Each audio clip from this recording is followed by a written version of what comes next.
The discontent in Nigeria's major opposition, the People's Democratic Party, over the selection of Delta State Governor Ifeanyi Okowa as Atiku Abubakar's running mate is yet to abate, with the PDP torn apart over the presidential candidate's decision not to choose Rivers State Governor Nyesom Wike after allegedly promising him the ticket immediately after the party's primary election.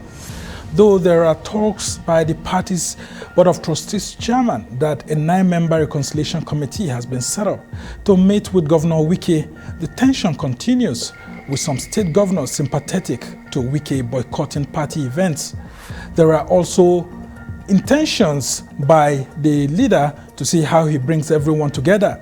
And there's an alleged plan by some members of the party to sack the PDP national chairman, Iyorchia Ayu, or to even replace him with someone from the southeast in the NWC. But the party has denied the claim while calling for calm and unity. With the backlash following Okowa's choice as vice presidential candidate, what lies ahead for the party in the 2023 elections? We'll be joined by a 7-member of the House of Representatives to take a look at the issues. I'm Somna Sambu, and this is the Arise interview.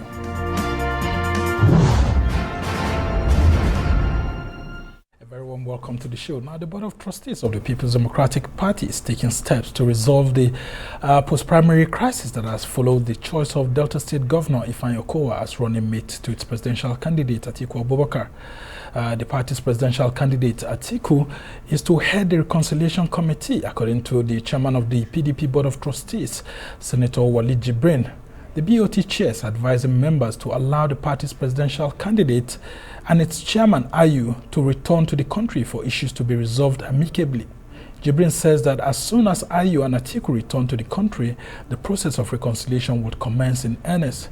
The chairman says the Reconciliation Committee has now been expanded to include the following committee members: Atiku Abubakar himself, Vice Presidential Candidate Governor Okowa, PDP National Chairman Senator Ayu, NWC members, PDP BOT Chairman Jibrin himself, representative of BOT members, the 13 governors on the party's platform, former PDP governors, former PDP ministers, and some PDP elders from zones and states. Well, to join me, take a look at all of this, we have serving member of the House of Representatives, Honorable Tajuddin Yusuf, who is also the PDP senatorial candidate for Kogi West Senatorial District.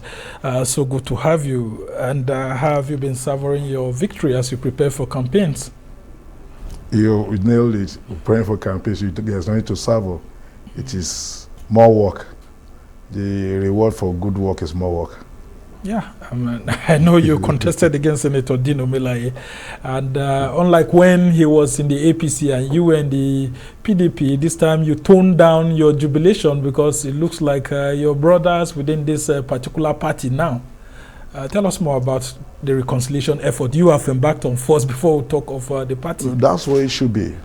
Party primaries, yes, should be celebrated, but it should not be celebrated in a manner that will cause disaffection. The truth of the matter is that, like I share to people in the course of the campaign, if you have 2 senatorial seats, Dino might not be my opponent, it might be someone else. But the fact that it's 1 seat, it is natural that we'll contest against each other. But we have it behind our mind, whoever emerges, not because it's the best or the most intelligent, it pleases God to get up. So said to some people a few days ago, we're 4 who ran the election. All eminently qualified gentlemen. So I'm privileged that I have it, and I sincerely respect them, and I appreciate their effort in the course of the campaign. Reasonably, we are all working together, we reasonably reach out to each other, and we understand that the task ahead is bigger than what we went through in the primaries. Okay, and now from your experience, I guess you'll be able to help us share some of the tactics you use in reaching out to your own colleagues who contested with you, because at the national level now of your party, there's a huge crisis, and it has forced the BOT to now constitute a reconciliation committee, powerful reconciliation committee. I mean, you must have heard the names that are contained therein. How did we get here, and why does it look like the PDP is not organized at the moment? Let me first of all go back to my own reconciliation. It should not be ascribed to my efforts. I'm a beneficiary of the quality leadership we had in Kogi West, ably led by Senator Dude Ogbeha, a lot of eminent men and women who immediately swung into action. So I'm a beneficiary of that quality. I mean, leadership. I saw, General Ogbeha, I saw him running around immediately after the primaries. So we all sat down and were able to nip whatever. I mean, politics is played with some level of emotion. You can't divorce emotion from politics. However, any decision taken where you are emotionally unstable, most times would then be the wrong decision. So coming to the party, I mentioned the quality of leadership in Kogi West. The major, without my saying word, the major reason we have what we have now in PDP is lack of leadership by the national chairman. Primaries, I mean, this is not the first day we have primaries. 2019 we had primaries.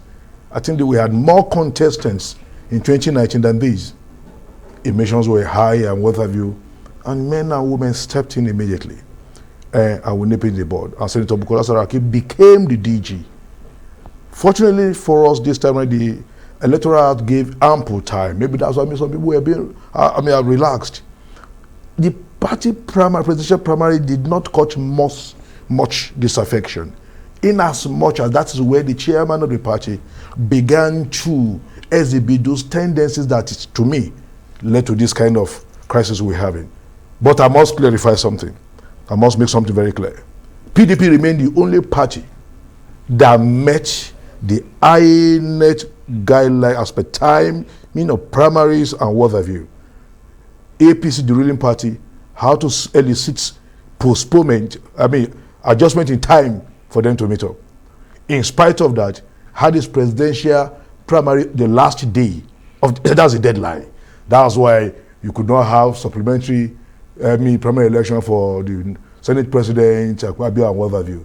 PDP could still organize primaries for Governor of Bauchi State and Governor of Sokoto State for Senate. Who participated. So that's to tell you that we are better equipped, better organized than the other party. Yeah, that's why a lot of Nigerians were surprised. Don't forget, we're human. It is natural. There is nothing cast in iron that way because that we are super organized that won't have certain flaws, that we will learn from it. So I'm trying to make you understand that what is happening is not out of place.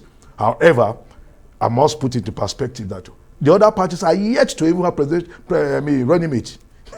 What you have is placeholders.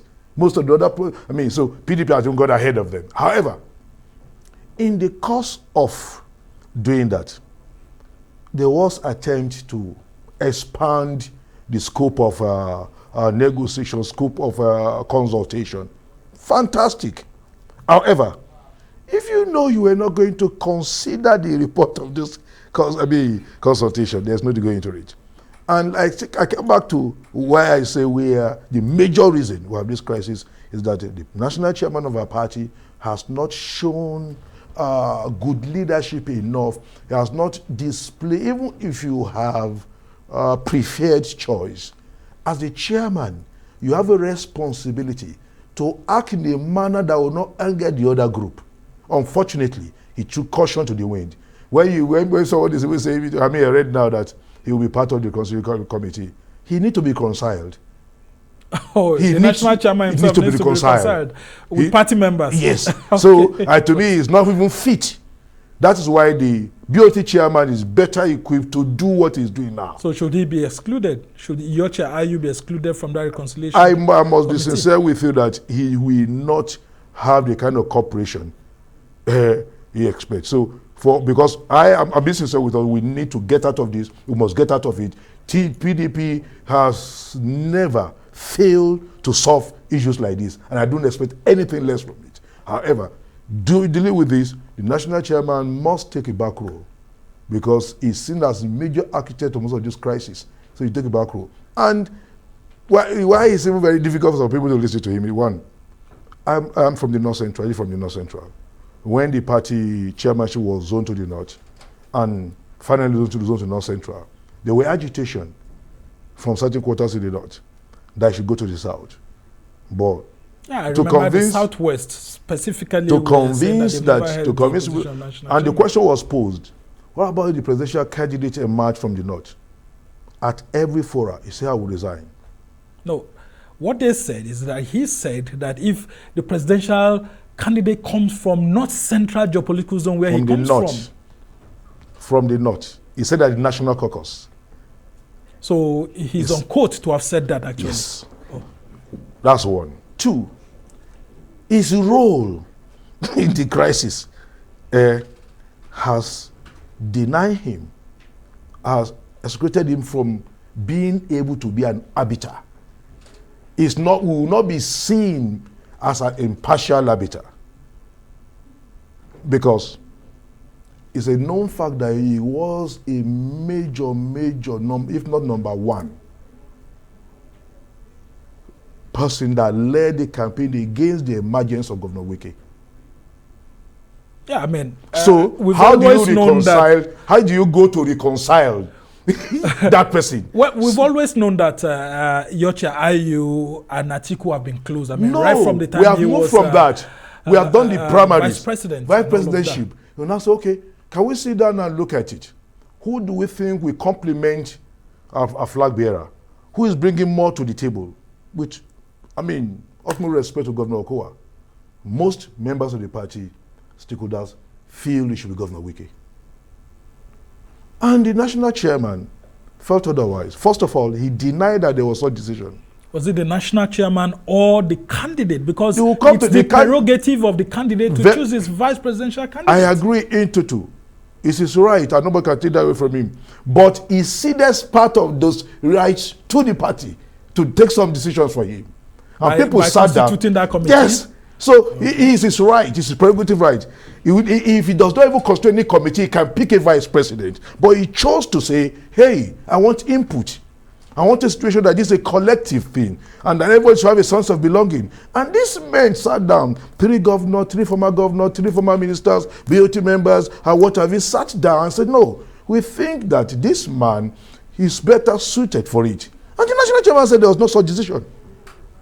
Members of the committee are not happy with that statement. That's because there were about 4 committees and it's only one committee that made that recommendation. Oh, which other committee? Maybe any contrary recommendation. It's the one you hear. There's no other committee that make contrary recommendation. So it should prove to us. Okay, let's say, if you had come out to say there were other committees, only one committee recommended this man. 3 other committees chose another person. He didn't say that. He said there was no such decision. So I feel that, first of all, it shouldn't have come out in that manner. It should have played the back role so as to be able to reconcile people now. 2, the presidential candidate can go ahead and pick. I mean, he has a responsibility. You are giving that part of your right, seated in a manner, to the committee. Call them. Hey, I'll look at this in. I'm going this direction. Then call the 3 gentlemen that were considered. Hey, gentlemen, I feel because of this is where I'm going. Please, can we work together?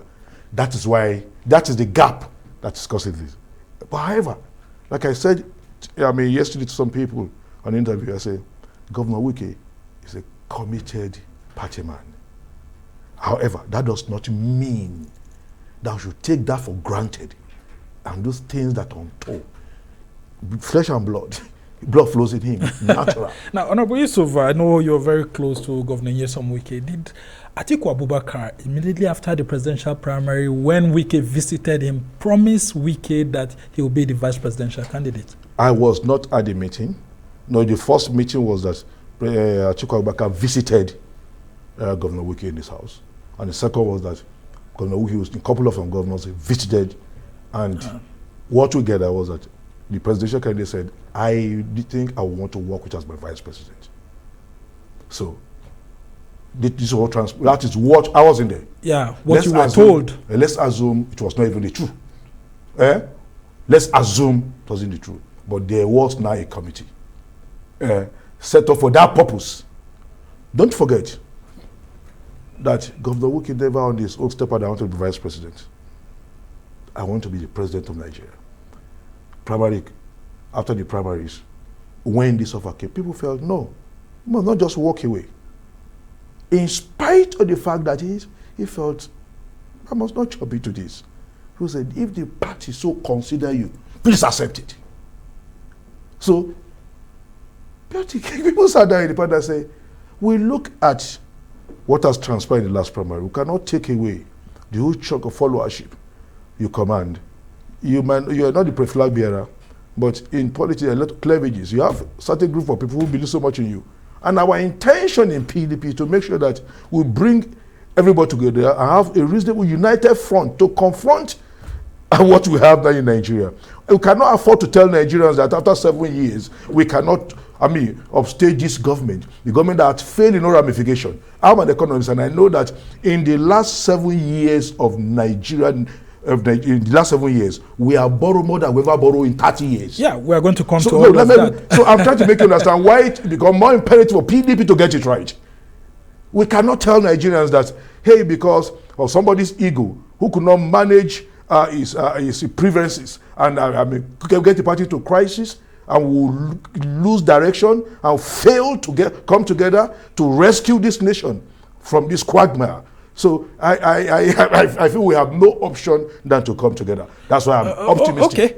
Now, the major challenge here is that I've seen one interview that Governor Nyesom Wike actually had, and he said he was never interested in being a vice presidential candidate to anyone, and he won't be, especially considering the resolution of the Southern Governors Forum that someone from the South should emerge as a presidential candidate. So at what point were party members able to convince Governor Nyesom Wike to have a rethink and accept any potential offer from Vice President? Let me come into that first position, part of your question. Governor Wike, if you know him, people will tell you that's one thing that stands him out.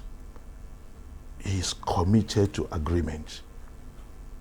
He sticks his neck to stay true to agreement. So there was a meeting, Southern governors across party. So the president should come to the South.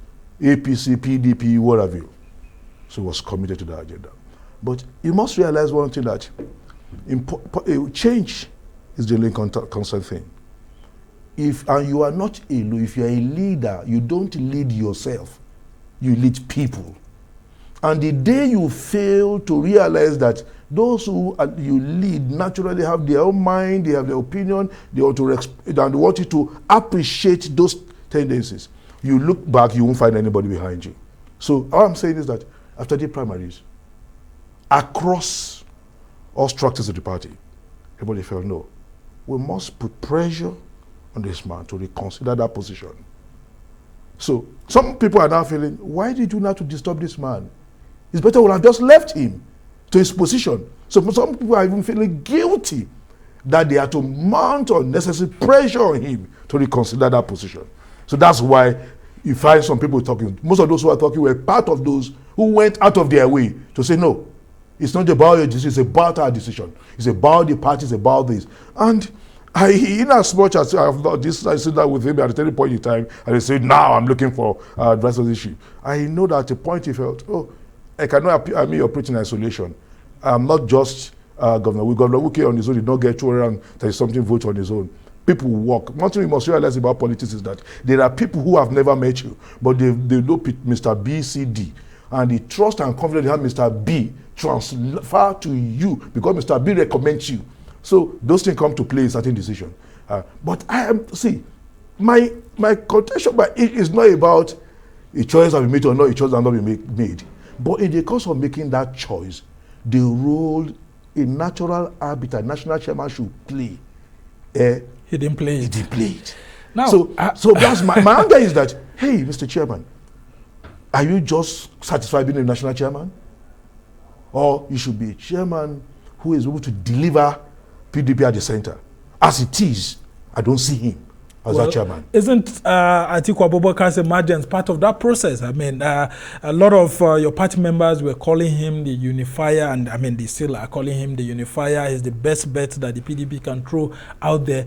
Shouldn't Atiku also have a right to choose someone who he considers closer or that shares his ideals? If Wike doesn't share his ideals, why should Atiku, have Wike as his vice presidential candidate? It's not I will never ascribe, I agree to that he should choose somebody he has no confidence in.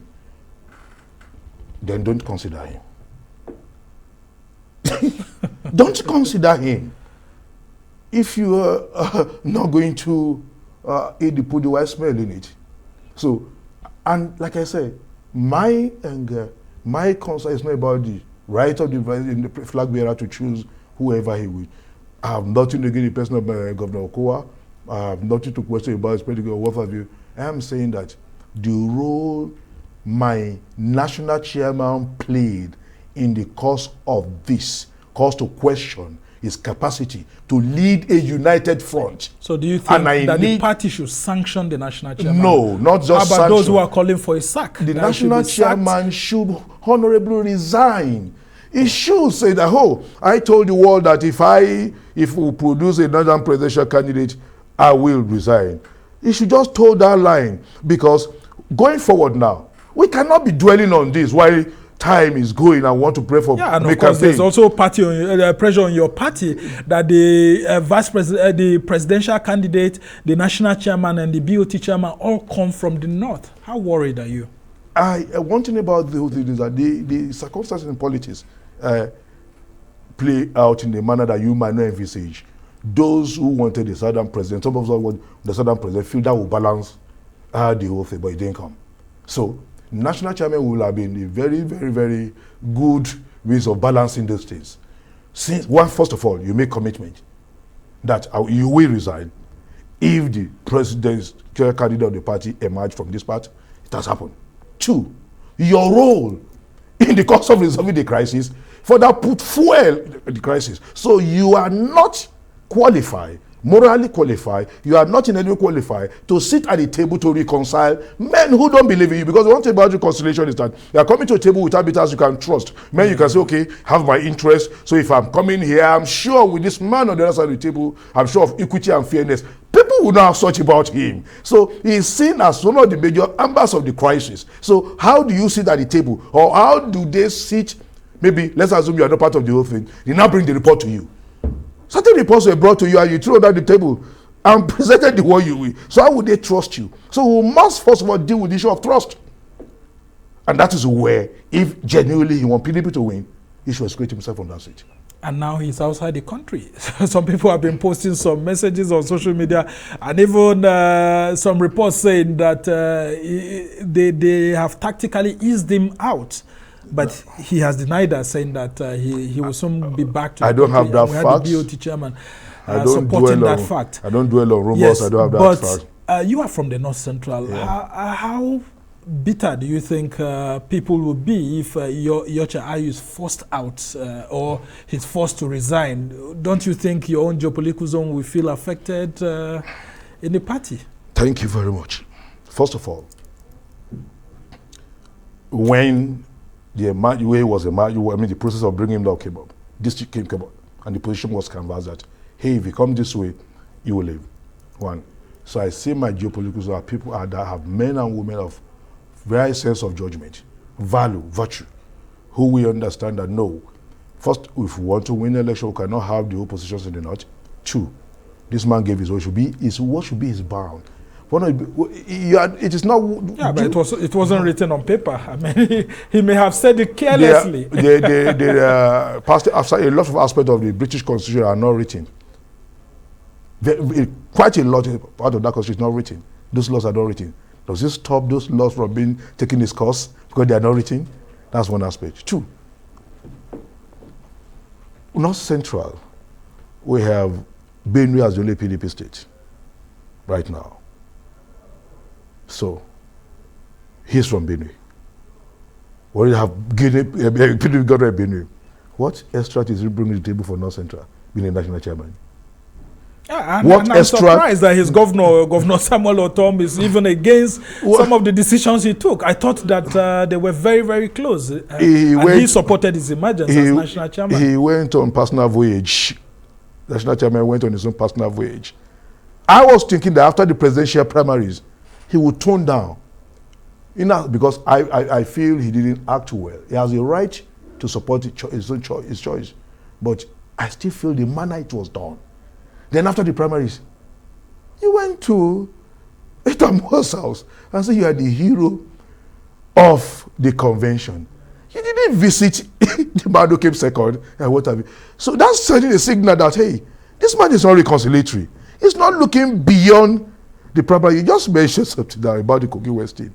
I have my flaws.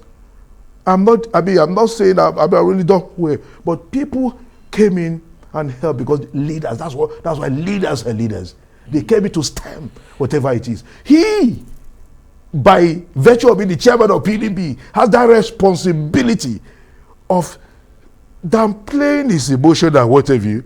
And unfortunately, he was behaving like... all right, and this person we're talking about is actually a former president of the Senate, so he has handled a large gathering before. I'll just ask you to hold on while we go on a short break, and when we come back, we'll talk about the man, Wike himself, and of course, his refusal to pick Atiku's phone call, or the emissaries that we heard were sent, but which is now being denied, and all of that. You're still watching the Arise interview. When we return, the conversation with Honorable Tajuddin Yusuf continues. Stay with us.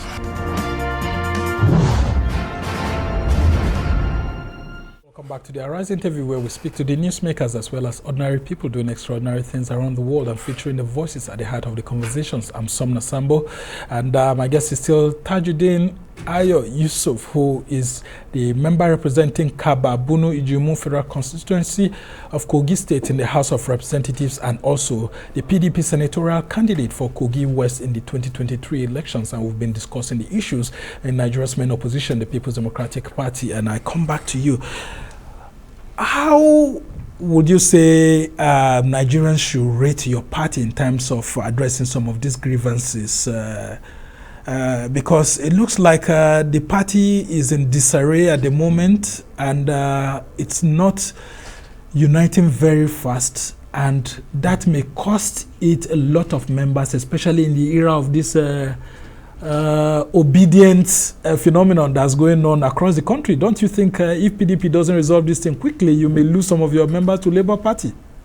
I told you earlier on that as of today, PDP has demonstrated more than any other party in Nigeria that is better equipped for the internal challenges that come from primaries and what have you. That is why you didn't find 22 senators attempting to leave PDP. You know, you had some leaving. I mean, your Senate Minority Leader, Senator Inaya Baribe, left, and then Ike Kwerimadu wanted to leave until towards the last minute when he went to the APC. Looks like he couldn't get the ticket. He had to come back, back home. You know, when you do this kind of analysis, you compare. You look at it. Just suppose the other parties. PDP has lost less members compared to APC so far. 2, 22 APC members, senators, were living in swamp. It took the national chairman, national secretary, the flag bearer, the president of the country, and it's not over yet. So by implication, we have less challenges. But I'm not in any way underplaying that there are challenges.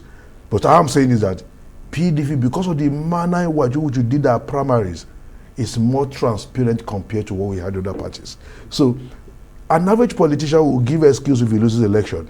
But when it is glaring that the process is fair and transparent, you might complain, but you won't have legitimacy, and you won't have enough fire in your balls to complain. And that's because PDP is not in power. I mean, if it was in power, it would have been a different ballgame. You could see the likes of Peter Obi even leaving, saying that the PDP, it's not, it doesn't look like it has learnt its lessons as a major opposition. And that's why you see the same supporters of your party that are supposed to have been supporting you right now have almost moved to PDP, to Labour Party, supporting natural. That same person.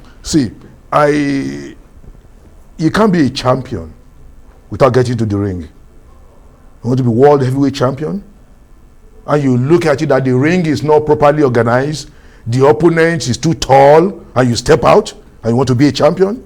You can't be. So Peter Obi was afraid of getting into the ring in the fact PDP, that and he ran away. Is that what you're saying? They will always, there's no human setting that is flawless. I'm not sitting here to tell you PDP is this, but for what we have today, okay, tell me, has Labour Party has ever had a national convention, a national meeting? Let's be sincere with ourselves. Right. Labour Party, have they had an executive meeting that you are aware of? No! So by implication, I'm not saying we are perfect or what have you. It's the prerogative of Governor Peter Obi to choose to go wherever. I don't question that. It's his right. And if he feels that with what is happening in PDP, I might not be on the ballot. Because don't forget, some of politicians feel that, hey, I'd rather be on the ballot than just contest primary. So it is easier to be on the ballot in Labour Party, and he got in there. And there are people who on that party. You can't deny that fact that there are people who are supporting Peter Obi. There are those who are supporting Kwankwaso. So at every election cycle, these are normal things. Yeah, I mean, these are normal things. Are you being troubled by the Labour Party issues? Because in your constituency, you are not? Even nationally, I'm not troubled by it at all. But when you see your former colleague, Herman Hembe, imagine the Labour Party governorship candidate in Benue State, don't you feel troubled? That How am I troubled? One of your former members. He was to run primary. He was in APC. Yeah, he was to run governorship primary. But he was in APC. PDP before. That was about 8-9 years ago. He was in APC, and he said he could not get to the venue. There was no primary anywhere. There was no primary anywhere. But tell me any PDP state where primary was not held. But he said, hey, I was just told that somebody has been announced as the candidate of the party. So he chose to go to Labour to exercise his right to be on the ballot. I don't contest that. And that does not mean that Labour will not have some pocket of support. But I still believe, as of today, PDP is better posed to take the reign of power than any other political party in Nigeria. Okay, as part of the reconciliation effort, do you think that if Iyorchia Ayu resigns, that's enough? It will solve almost majority of the problems? No, there's nothing that will solve based on majority of the problem, but it will be a good step in the right direction. It will be that first of all, he has demonstrated the fact that he wants the party to work, that he can sacrifice his office for that. And in fact, it will help him more. It will than any other person. But two, the party will have the privilege of sitting down and looking at things. And those on the other side who feel aggrieved by his action will not have his face there when they are trying to negotiate. So I think, to me, for him, for the party, and for our coming election, that does not take him away from the party. But hey, you can't be in my face every day when I know what. I mean, you did not just do it. I don't want to go into certain things. There are certain meetings that were held with him involved, and he stepped out, contrary to those conditions immediately. So I don't know, but I think he forgot he was national chairman. Yeah, and then do you think that Iyorchia Ayu himself betrayed Governor Nyesom Wike in any way, considering the weight that Wike threw behind him, including the efforts that Wike worked with Governor Samuel Otom to ensure that Iyorchia Ayu emerged as national chairman? I leave that to Iyorchia Ayu to answer. I leave that to posterity to look at. I'm just more concerned about the party going forward. What do we do? And I think identifying him, the national chairman. But you are admitting that Wike played a huge role in his emergence as national chairman. You cannot take away Wike from anything that has happened to PDP in the last 6-7 years.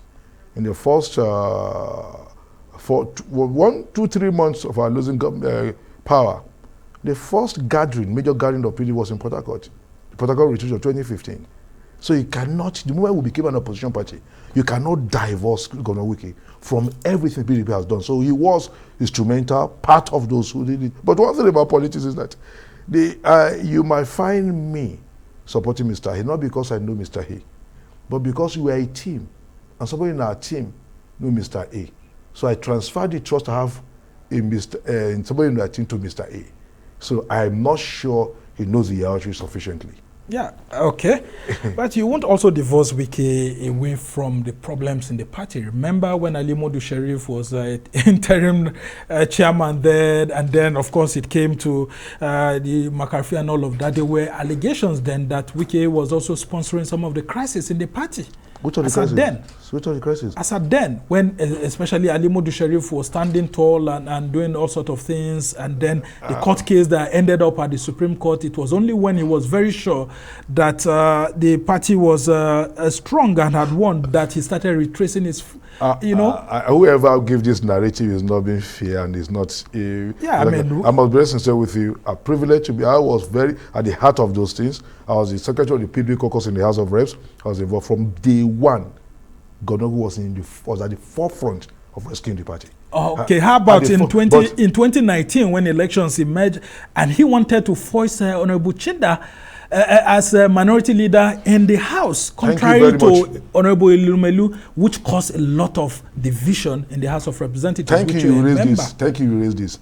Elumelu has never been the majority choice of member of PDP as minority leader. But he is the recognized minority leader of the House. He is recognized. Don't forget, Kogi election, or even presidential election. I believe that PDP won, but Buhari is our president. The fact that they cut out that George as the representative don't mean that's the fact. That's the truth of the matter. I am privileged to know that there was a caucus meeting of the PDP at the Wadata House, and Honorable Chinda was endorsed.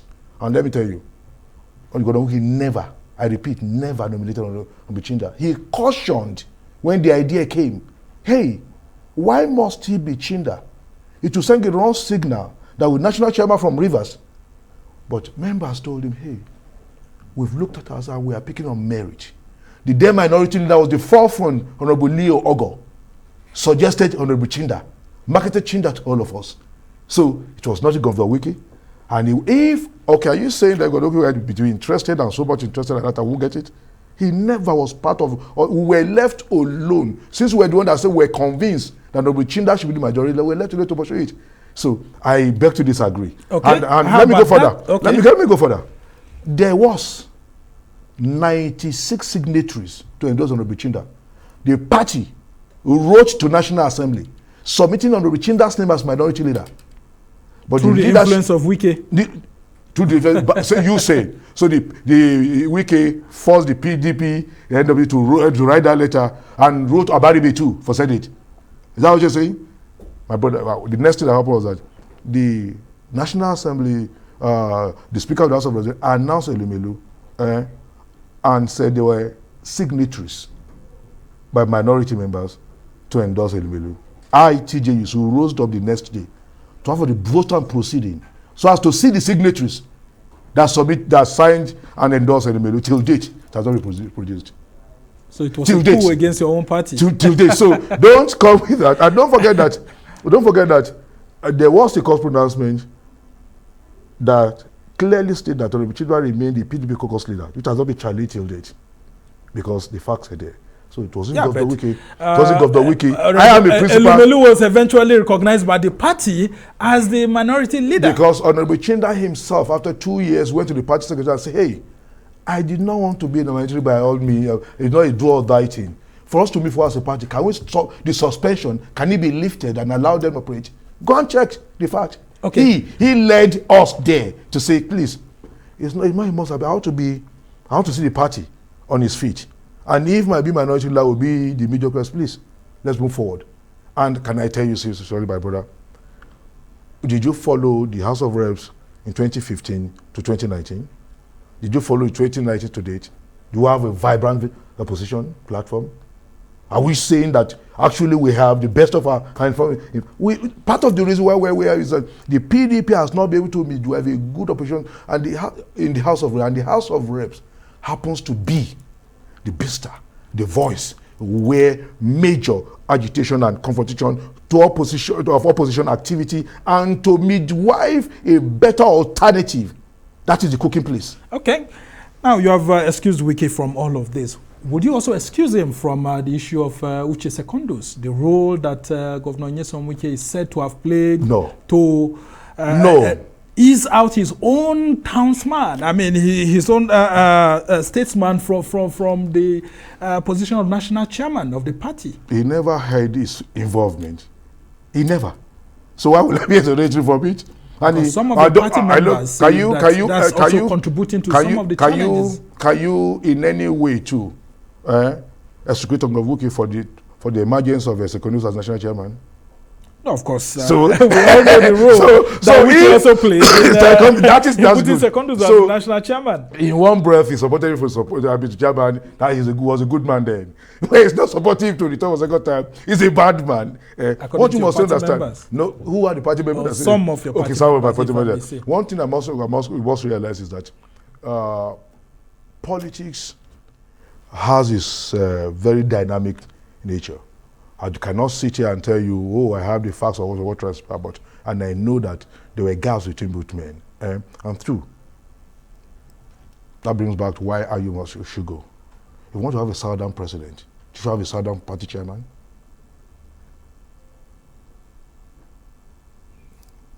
Okay. Now, is Wike as powerful as you paint him, and some of your party members make him look?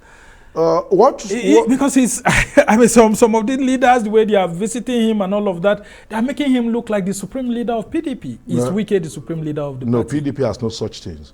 PDP is one of the few parties where the democratic nature of the party gives voice to everyone. However, in the midst of that, you cannot take away some person that go outside their way to show concern. Okay, Plateau State crisis. How many governors visited to go and resolve it? Wike were in there. FCT election, Wike were. So Wike, there's something about the man when it comes to PDP, it's as if it's in his veins, in DNA. Because he has enough money to throw around. Oh, he has more money than every other state. By my understanding of federal allocation, River is not the first. Delta and Akwa Ibom are far ahead, and Lagos. So it's about your commitment to the cause. You know, it's possible to you to have £1 billion and have 100 million naira. Because I'm committed to a cause, I'll spend the whole 100 million naira on a cause, and you will not spend a dime. That's what in Christendom is said, it is equal sacrifice, not equal giving. So my brother, I beg to disagree to anybody that ascribes his commitment to such things. It's about the person who feels that, hey, how can you allow this gap?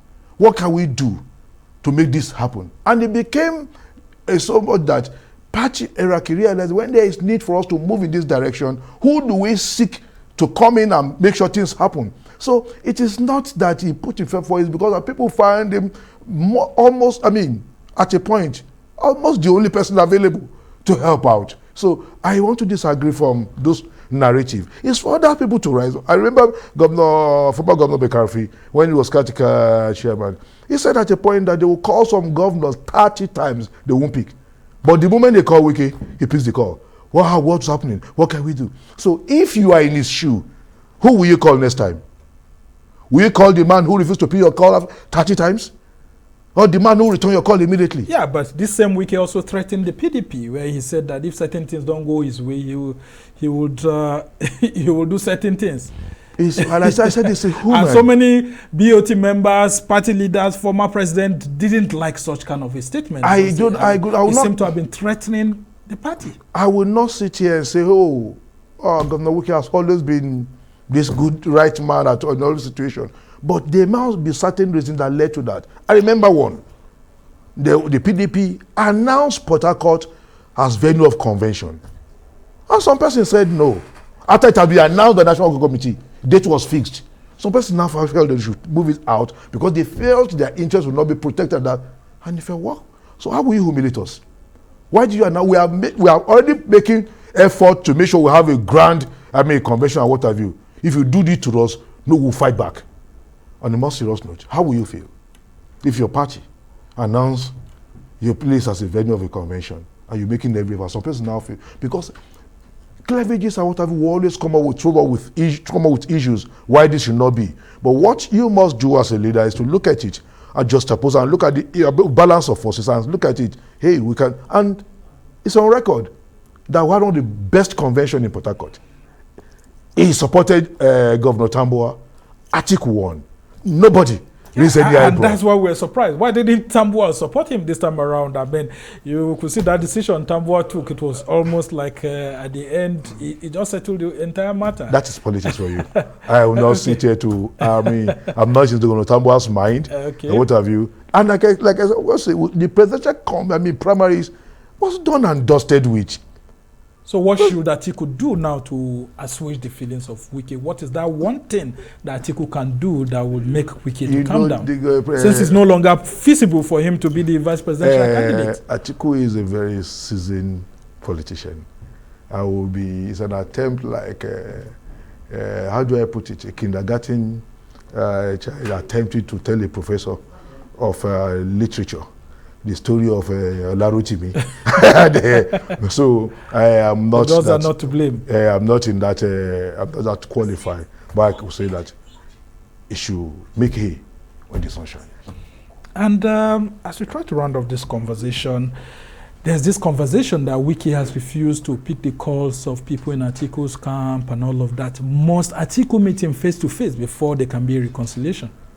I sincerely feel that this question, I wish I would answer, but sincerely, how do you feel if you are in an office and you have maybe chairman of a senior engage in some discussion, and because of things could go the other round, and the secretary in your own office is one relating to you? How does it look? How does it look? So my brother, I know that Atiku Abubakar is seasoned enough. So that's why I don't have any doubt that it will be resolved. I know that he's gone through primary, has lost primaries, he has lost presidential election. And one will be surprised. Why is the PDP not involved in, the BOT, a former president Olusegun Obasanjo, even former President Goodluck Jonathan, to use their towering status to resolve this crisis? Because, with all these people named, Atiku Abubakar can still decide to feel comfortable somehow and just ignore Wike, or Wike can still decide to ignore all these persons. But maybe if you have someone like Goodluck Jonathan, who appointed Wike Minister of State for Education then, or maybe a former President Olusegun Obasanjo, maybe it can help to calm things down easily. I think the two former presidents you mentioned now, if you observe, tend to become national leaders. If you observe, APC, PDP goes to them. So it's not about if they are involved, but I'm trying to make you understand that they are not that much of PDP men as he used to be. President Obasanjo now, his house is a maker to all politicians. So, and even if they are engaging them, you and I might not know that they are engaging them. Is it also because these two gentlemen seem to have pushed the PDP aside and seem to have been angry with some certain decisions of the PDP, and they don't want to identify themselves with the PDP? I don't know, so but I know that the PDP that is going through a hell of crisis. They will be like, it's good for the party. I don't know if you remember that in 2014, Obasanjo tore his PDP card. But in 2019, without taking another card, went to a campaign for Atiku Abubakar. Have you forgotten? Well, he also made a statement recently that one of the decisions he took, which wasn't so good enough for him, was that of making a vice president out of an Atiku Abubakar, and which didn't sit well with a lot of things as at then. I don't know, I heard about it, I don't know if it is true, but without attempting to question his right to such things. If he took the wrong decision in 1999, he repeated it in 2003. Huh? Then, in 2019, he supported the same man. I don't understand if you're getting my drift. So I sincerely want to respect my elders. I want to talk less about such great men. But I think such conversation might have risen beyond what me and you see on the surface. But if they do take any reconciliation efforts, people like you welcome it. Definitely. Why will? See, I want reconciliation. I want to be part of reconciliation. How soon should this issue end? Is it in a matter of weeks? It can end in a day. It can end in days. What is important should be amicably resolved. Anybody one thing about politics is that you cannot just pacify. There must be a conviction that I'm not taking for granted. So if we offered SGF position, for example, or Minister of Niger Delta, like we had heard, was being dangled to him. I'm not aware. I'm not heard of such things. Okay. And I think, okay, for example, would an SGF position appease Wiki now? I sincerely, I think the issue is not about the position is being offered. It's the manner and the role the national chairman played. So let's not cast. One thing about contest is that when you go into contest, you should have two things in your mind. You either win or you lose. Okay. When you won as governor, Ugo became governor, someone that lost election.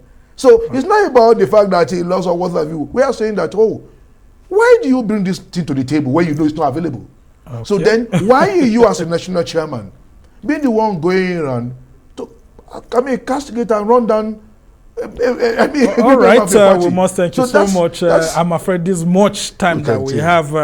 Honorable Tajuddin Yusuf, who is popularly known as TJ, is a member representing Kaba Bonu Ijumu Federal Constituency in the House of Representatives. You represent Kogi State there in the House, and you are the senatorial candidate of the PDP in Kogi West for the 2023 general election. We must wish you well, because you defeated Senator Dino Melai, and a lot of persons were surprised.